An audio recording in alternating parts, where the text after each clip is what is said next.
Bismillahirrahmanirrahim. Assalamualaikum warahmatullahi wabarakatuh. Baik, berjumpa lagi dengan saya Laini Asningsi dengan NIM 0811522046 mengenai partai politik dan pemilihan umum. Jadi kali ini kita akan membahas mengenai black campaign di media sosial mewarnai kontestasi pemilihan umum di Indonesia. Menjelang terlaksananya pemilihan umum 2024 menjadikan para politisi dan calon legislatif berlomba-lomba untuk melaksanakan sosialisasi dengan tujuan mengambil hati rakyat. Nah, menjelang terlaksananya pemilu tentu tidak lepas dari agenda besar-besaran yang disebut dengan kampanye. Nah, politik dan kampanye, dua hal ini seringkali orang mengibaratkannya seperti uang logam dengan dua sisi, di mana ketiadaan salah satu sisi sama dengan ketiadaan keduanya. Nah, kampanye merupakan agenda yang diselenggarakan oleh peserta pemilihan umum dengan tujuan untuk meyakinkan rakyat atau calon pemilih untuk memilih dirinya pada pemilihan umum nantinya. Nah, agenda ini bisa juga disebut dengan sosialisasi. Ditinjau dari sisi isinya, kampanye ini dibedakan menjadi tiga, yakni kampanye positif, kampanye negatif, dan kampanye hitam.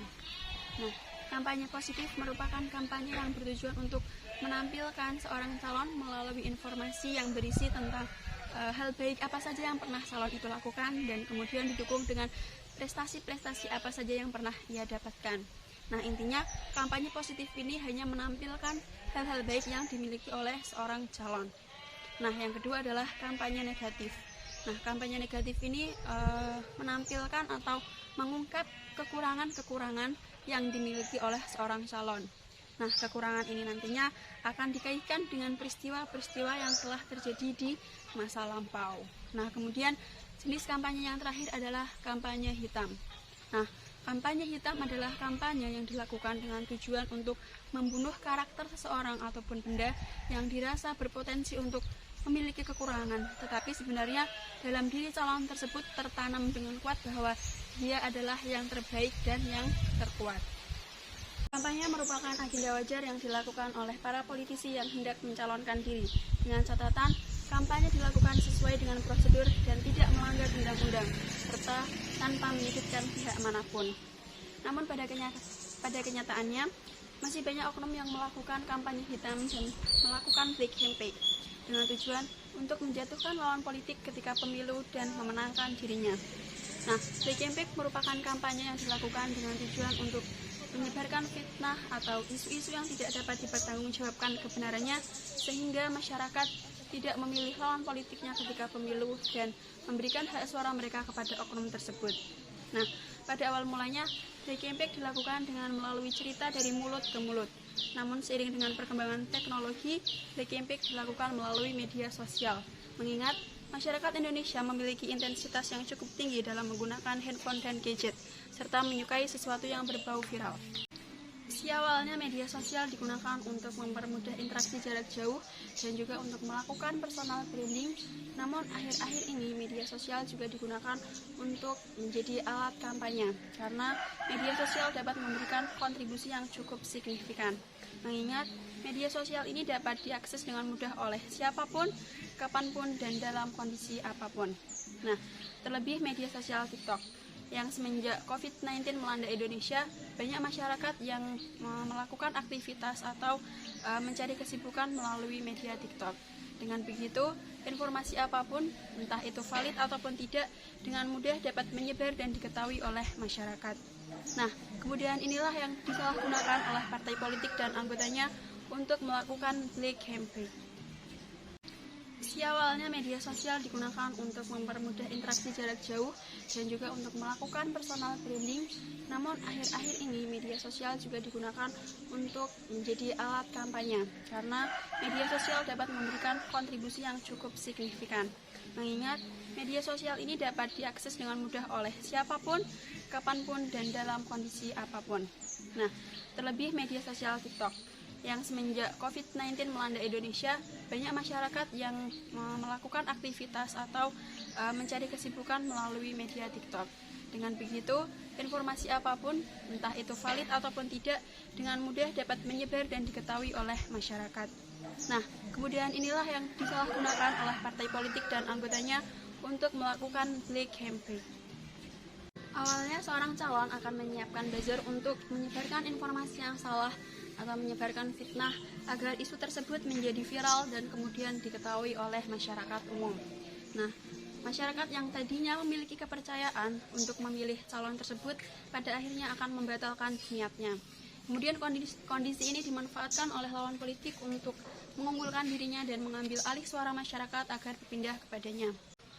Disebabkan karena tidak memiliki kelebihan dan banyak prestasi, banyak calon yang memilih metode black campaign untuk menjatuhkan lawan politiknya dan mengunggulkan dirinya. Nah, kenyataan ini menjadikan munculnya kondisi yang berbelit, panas, dan muncul ketinggian antar calon. Padahal, sesama calon wakil rakyat, harusnya mereka saling bermusyawarah dan bersinergi untuk membangun masa depan wilayah yang akan dipimpin. Bukan justru ketika pemilihan selesai dan terpilih, malah justru bermusuhan. Selain dengan menyebarkan isu-isu negatif atau isu-isu palsu secara langsung, ada juga calon yang membuat strategi dengan membuat akun yang isi kontennya adalah menampilkan informasi-informasi valid mengenai sesuatu. Namun, ketika isi kontennya telah mendapatkan banyak sekali penonton atau banyak viewersnya, isi konten ini kemudian perlahan demi perlahan menampilkan isu-isu miring yang kemudian dibumbui agar menjadi viral dan diketahui oleh banyak orang atau diketahui oleh masyarakat umum. Nah, salah satu contoh kasus yang dapat kita jadikan contoh dan dijadikan sebagai bahan evaluasi adalah tahun yang terjadi pada tahun 2009 lalu, di mana Indonesia dihebohkan dengan hashtag di Twitter, Indonesia dihebohkan dengan hashtag Indonesia Unite sebagai bentuk perlawanan atas terjadinya teror bom di Mega Kuningan, Jakarta. Yanuar Nugroho dan Sofia Sinta pada tahun 2012 lalu telah melakukan penelitian yang memberikan hasil bahwa untuk bisa membuat orang-orang atau mengajak orang-orang untuk terlibat dalam dunia politik, maka salah satu cara yang paling efektif dan efisien adalah dengan memberikan pengaruh melalui media sosial. Nah, hal ini atau hasil penelitian ini juga dibenarkan oleh Winarto, koordinator software TIK UNS. Sebagaimana tertuang dalam pasal 280 ayat 1 Undang-Undang Nomor 7 Tahun 2017 mengenai hal-hal apa saja yang tidak boleh dilakukan ketika pemilihan umum dilaksanakan. Yang pertama adalah mempertanyakan landasan dan dasar negara. Kemudian yang kedua adalah melakukan aktivitas yang ternyata bahaya apabila dilakukan. Kemudian yang ketiga adalah menghina lawan politik, baik secara fisik, ras, agama, dan lain sebagainya. Kemudian mempengaruhi seseorang atau masyarakat, kemudian mengacaukan ketertiban umum, kemudian memberikan ancaman terkait kekerasan, kemudian menghilangkan alat yang dapat dijadikan sebagai alat peraga, kemudian selanjutnya adalah menggunakan tempat ibadah, dan kemudian memberikan materi kepada peserta kampanye. Meski belum bisa dikatakan sebagai cara yang paling ampuh untuk memberikan pengaruh, black campaign mampu memberikan popularitas kepada calon, juga mampu menaikkan perolehan suara yang didapatkan oleh calon legislatif. Nah, namun cara ini merupakan cara yang paling meresahkan yang mampu menimbulkan kekhawatiran dalam diri masyarakat. Mengingat dampak negatif yang ditimbulkan oleh black campaign, maka pemerintah harus memberikan aturan lebih khusus mengenai black campaign serta menindak secara khusus siapa saja nama-nama calon yang terlibat telah melakukan black campaign agar tidak ada pihak yang merasa dirugikan. Para calon yang hendak menggunakan media sosial sebagai alat untuk menunjang popularitas ataupun menaikkan perolehan suara hendaknya melakukan semacam personal branding sedini mungkin.